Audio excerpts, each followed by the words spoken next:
Hey there, welcome back to High Infidelity, the best channel for cheating stories. Like and subscribe to channel for more spicy stories. Now, let's get into today's story video. I found out my 31 male ex-wife, 27 female, cheated on me while she was pregnant. Last year, while she was 6 months pregnant, I, 31 male, discovered that my now ex-wife, 27 female, had been cheating on me. The affairs occurred both before and after the pregnancy. She had reasons and excuses for not getting a divorce. She wanted to be together and have couples counseling. I advised her to go ahead and receive treatment, but infidelity was a deal-breaker for me, so we divorced.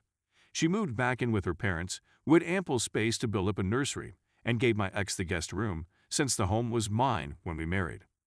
My wife is our daughter Sunday, Wednesday, and the original plan was for her to drop her off at daycare on Wednesday morning, and my nanny would pick her up around noon and bring her back to my house, where my daughter would stay with me until Saturday night or Sunday morning, depending on what worked best for everyone.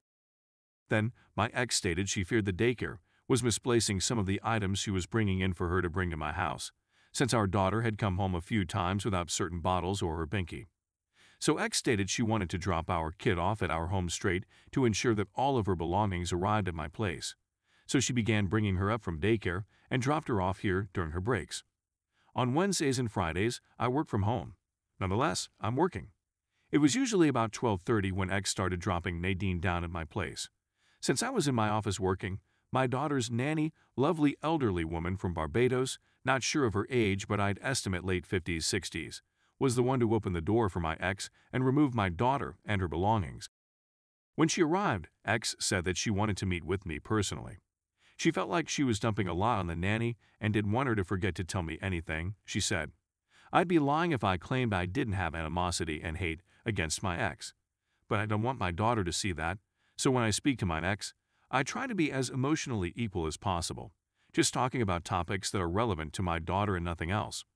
Nadine had a dirty diaper during today's drop-off, so her nanny brought her upstairs to change her.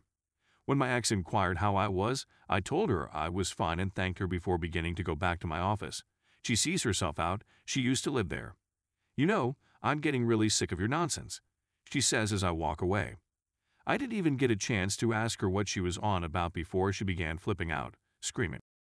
I was emotionally manipulating her by being cold and aloof, that she shouldn't be punished eternally for her sins, and that hating her is the same as hating my kid. I let her finish ranting before telling her to go. I believe my best option is to avoid further interaction with her and to stop seeing her for drop-offs. But I was hoping to get some other viewpoints or ideas on the subject from you if you have any. Edit. I took a paternity test after discovering she cheated, and my baby is mine. Update. Someone recommended a website called Talking Parents, which I feel will be a valuable resource for my ex-wife and me. The thing I have to constantly telling myself is that the unpleasant and betrayed sentiments I have for my ex-wife will most likely dissipate in 5 or 10 years, but a hostile relationship between the two of us would have a long-term effect on our daughter. As a result, I met down with my ex-wife and taped a talk regarding our predicament. I was really honest and forthright with her. I informed her that although I still had bad sentiments for her as my ex-wife, as the mother of my kid, I would always treat her civilly and politely, but that we needed to set limits. I informed her that we're going back to our original plan of dropping her off at daycare in the mornings and having my nanny pick her up in the afternoons. We'll convey which products should be delivered home with her through the internet, so the nanny can double-check that she has everything. My ex-wife isn't pleased. I believe she came to my home in the hopes of reconciling, but I informed her gently, but unequivocally, that it was never going to happen, but I would want to see our relationship blossom as fantastic co-parents of a lovely young girl, and maybe one day, friends. Story 2. Help. My wife, 31 female, cheated on me, 30 male, and I'm not sure how to proceed.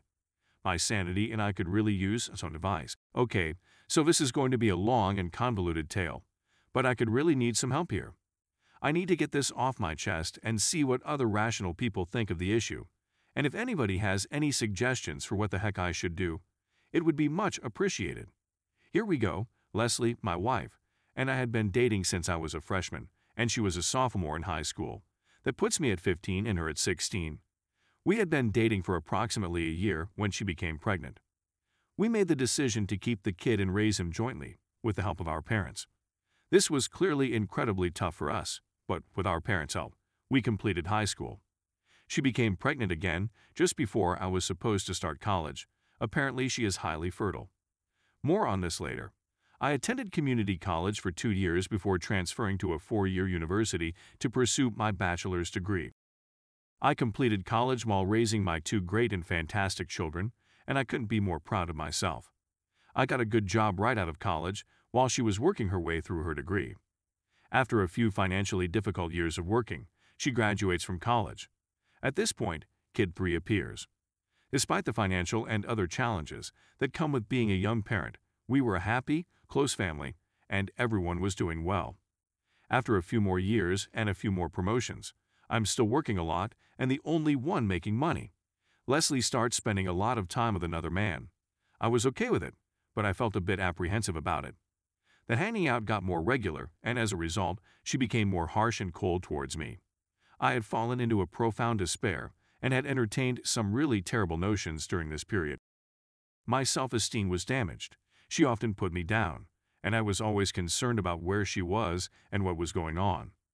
When I mentioned obtaining a divorce to Leslie, she told me I could leave the home if I wanted. Essentially, I was expected to pay all of her expenditures and have nothing left over to live on with just my salary, admittedly low income. I was not just miserable, but I also felt confined and stuck. Eventually, a female coworker became interested in me and continued inviting me to hang out at her residence. Stupidly, I caved and ended up having after a few times of hanging together. I feel terrible about it now, but it was one of the few things that helped me overcome the I was dealing with at the time, which doesn't make it right. This carried on for a few months until Leslie discovered it. Leslie was dissatisfied with everything that happened on my end, but we agreed to work harder on our relationship and heal things. The last quick forward. Last month, I discovered that she had been sleeping with the female coworker of my husband's spouse throughout the whole time we were healing things. Apparently, once Leslie found out about it, they began conversing and eventually began dating. I was no longer employed at the same company and had begun a new, far better position with a different firm. Leslie was meeting with former co-spouse workers and having with him while I was at work. She became pregnant as a result of him, and it wasn't until I overheard her contacting an abortion clinic that I realized what was going on. She told me everything, and I was plainly upset. I promised her I would be there for her no matter what choice she chose. I accompanied her to her abortion. I'd had a lot of worry and anguish over the entire incident since then, and she behaves as if nothing happened. She truly becomes irritated when I exhibit indicators of grief or fear. I sincerely wanted for things to go well. My children have no clue what is going on, and they are enjoying fantastic, privileged lives. They'd be heartbroken if we divorced. Furthermore, I am the only employee. Because I am the man in the relationship, I feel like I would be completely screwed in a divorce. She doesn't want me to tell anybody, friends, family, about what happened with her, and I get why. But I'm dealing with a lot of heavy between discovering she's cheated on me twice in a row and being pregnant by another guy during our marriage. It's quite difficult for me to absorb, but I'm doing my best. It's far more difficult for her to shout at me for being nervous or depressed. I'm 30 years old.